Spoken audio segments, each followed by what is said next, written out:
Master begin for one sama sere. Usapezere shungu paste tasi, unenyaya neni ndi uze face to face.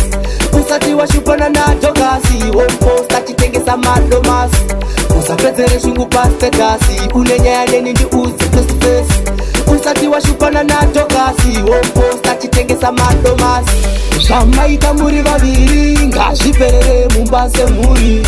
Social media ina sorry, inongo endesa nyaya yako mberi. Vanhu vanobva vada kuzivisisa kuti chicha icho chakonzeresa.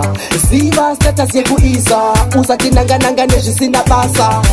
Usapedzere shungu pastatasi, unenyaya neni ndi udze face to face. Usati washupana na jogasi, womposta chitengesa madomas. Usapedzere shungu pastatasi, unenyaya neni ndi udze face to face. Usati washupana na jogasi, womposta chitengesa madomas. Unenge uchida kufadzani, zvaunomukira kuposta makuseni.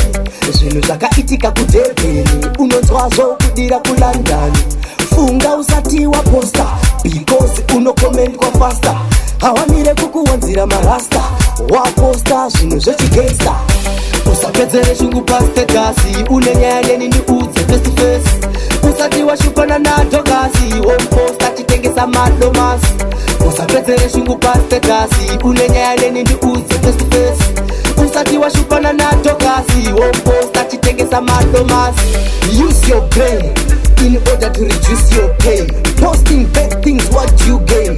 Because people will just listen.